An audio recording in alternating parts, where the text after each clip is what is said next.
echo of his call.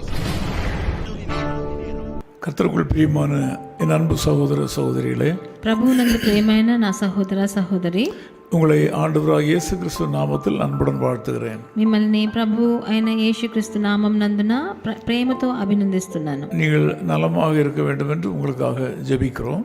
మీరు క్షేమంగా ఉండాలని మీకోసం ప్రార్థన చేస్తున్నాము. 16 மொழிகளிலே வெளியிடப்படுகிற நம்முடைய அழைப்பின் எதிரொலி பத்திரிகை சார்பில் உங்களை வாழ்த்துகிறேன். 16 భాషల్లో ప్రచురమై అవుతున్న మన ఎకో ఆఫీస్ కాల్ పత్రిక మూలంగా మిమ్మల్ని అందరినీ అభినందిస్తున్నాను. வெளிப்படுத்தலின் புஸ்தகம் 7ஆம் அதிகாரம் 14ஆம் வசனத்தில் ஒரு பகுதி விதமாக சொல்கிறது. ప్రకటనల గ్రంథం 7వ అధికారం 14వ వచనంలో ఇలా రాయబడి ఉన్నది. இவர்கள் மிகுந்த உபத்திரவத்திலிருந்து வந்தவர்கள். వీళ్ళు చాలా ఉపద్రవం మూలంగా వచ్చిన వాళ్ళు. உபத்திரவம் என்கிற ஒரு வார்த்தை, మహాశ్రమలు అన్న ఒక మాట, இந்த உபத்திரவத்தால் உயர்வு உண்டாகிறது என்பதை இந்த கால வேளையில் நாம் பார்க்கலாம். ఈ మహాశ్రమల వలన హెచ్చు మన జీవితంలో వస్తుందని ఇప్పుడు మీకు உலகத்திலே உபத்திரவம் என்றாலே அது நமக்கு கஷ்டமாக தோன்றுகிறது. మనకు శ్రమ అంటేనే మనం కష్టం అని అనుకుంటాము. ஆனால் வேதத்திலே பார்க்கிறோம் உபத்திரவத்தால் நமக்கு உயர்வு உண்டாகும் என்று. కానీ పరిశుద్ధ గ్రంథంలో మహాశ్రమను పొందినప్పుడు మనకు జీవితంలో మనం హెచ్చింపబడతామని. உலகத்திலே மக்கள் பலவிதமான உபத்திரவங்களினால் பாதிக்கப்பட்டுள்ளனர்.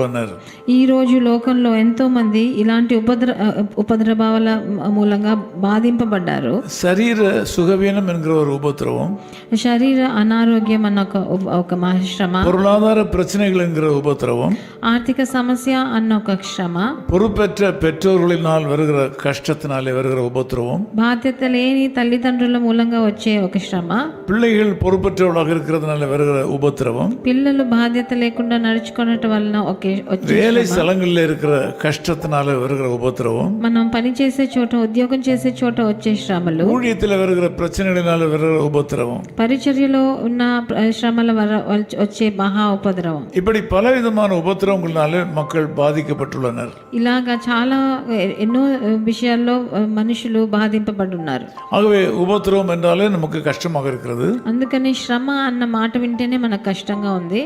ஆனால் நாம் இங்கே படித்தோம், இவர்கள் மிகுந்த உபத்திரவத்திலிருந்து வந்தவர்கள் என்று ஒரு கூட்டம் பரிசுத்தவான்களை குறித்து சாட்சி அளிக்கப்படுகிறது. కానీ ఇక్కడ మనం చదివిన చోట వీరు మహాశ్రమల నుండి వచ్చిన వారు అని ఒక సాక్ష్యం ఇవ్వబడి ఉన్నది.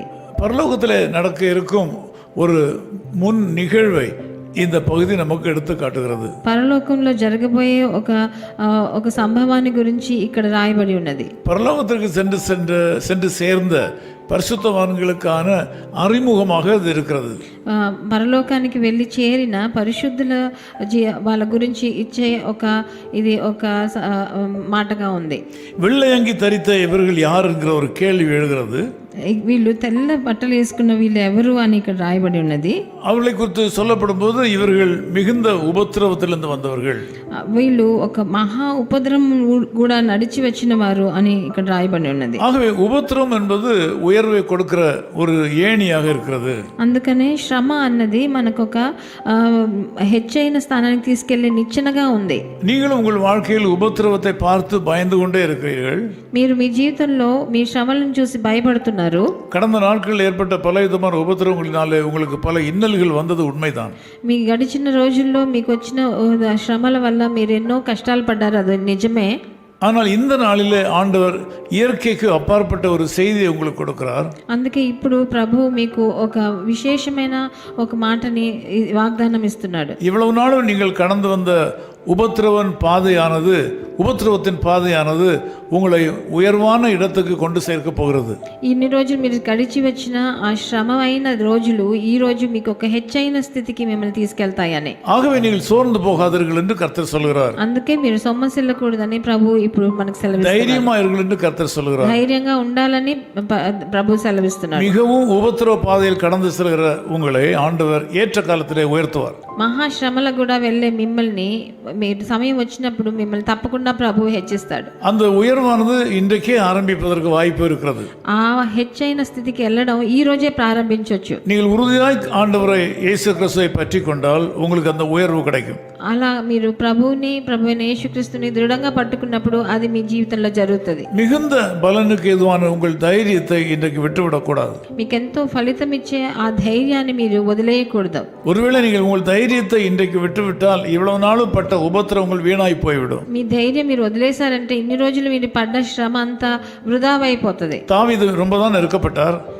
దావీదు రాజు ఎంతో కష్టపడ్డాడు. ஆனால் தன்னுடைய தேவனாகிய கர்த்தருக்குள் தன்னை திடப்படுத்திக் கொண்டார். కానీ ప్రభువులో తన సమాలించుకున్నాడు. அவருக்கு வந்த உபத்திரவங்களை அவர் கர்த்தருடைய பாதத்தில் வைத்து விட்டார். తనకు వచ్చిన కష్టాలన్నీ ప్రభు పాదాల చెంత చేరాడు. குறிப்பாக அவருடைய வாழ்க்கையில் வந்த பெரிய உபத்திரவங்களை தேவனுடைய ஆலயத்தில் கொண்டு வைத்து விட்டார் சொல்ல முடியும். తన జీవితంలో వచ్చే పెద్ద పెద్ద శ్రమలను దేవుని ఆలయానికి వెళ్ళి తీర్చుకున్నాడు. உபத்திரவப்படுகிற என் அன்பு சகோதரனே, నువ్వు మహాశ్రమల వల్ల వెళ్తున్నావా? உபத்திரவப்படுகிற அன்பு சகோதரியே, సహోదరి నువ్వు కూడా అలాగే శ్రమ పొందుతున్నావా? உங்களுக்கு ஒரு பெரிய உயர்வு காத்திருக்கிறது. మీకోసం ఒక హెచ్చైన స్థానం వేచి ఉంది. உங்கள் ஆண்டவராகிய இயேசு கிறிஸ்துவை மறந்து விடாதீர்கள். మీ ప్రభు అయిన యేసుక్రీస్తుని మర్చిపోకండి. தேவன் உங்களுக்கு கொடுத்திருக்கிற உங்கள் தேவனுடைய சபையும் மறந்து விடாதீர்கள். ప్రభు మీకు ఇచ్చిన మీ దేవాలయాన్ని మర్చిపోకండి. உங்கள் போதகருடன் நெருங்கிய உறவில் இருங்கள். మీ సేవకుడితో ఒక మంచి సంబంధంలో ఉండండి. நிச்சயமாகவே உங்களுக்கு உயர்வு வரும். తప్పకుండా మీకు హెచ్చైన పరిస్థితి அது இன்றைக்கே ஆரம்பிக்கும். అది ఈ రోజే ప్రారంభిస్తుంది. நாம் ஜெபிக்கலாம். మనం ప్రార్థన చేద్దాం. நேசபிதாவே, உம்மை நன்றியோடு ஸ்தோத்திரிக்கிறோம். ప్రియ తండ్రి, మీకు వందనాలు స్తుతులు. உலகத்தில் எல்லா மக்களுக்கும் வருகிற பாடுகளும் கஷ்டங்களும் உம்முடைய பிள்ளைகளுக்கும் வருகின்றன.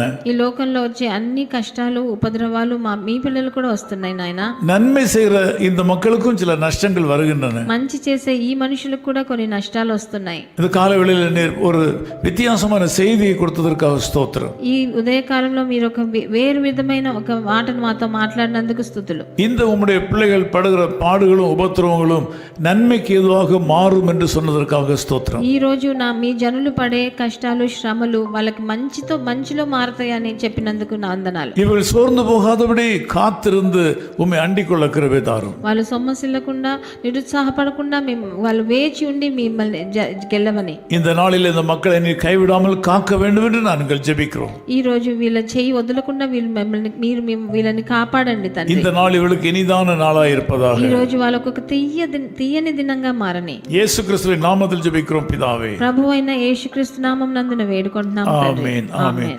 அழகாய் நிற்கும் யார் இவர்கள், திரளாய் நிற்கும் யார் இவர்கள், சேனை தலைவரம் இயேசுவின் போதளத்தில் அழகாய் நிற்கும் யார் இவர்கள், அழகாய் நிற்கும் யார் இவர்கள். His call ministries 10 Muhammad Abdullah 2nd Street, opposite International Cricket Stadium, Chepauk, Chennai 600005, India.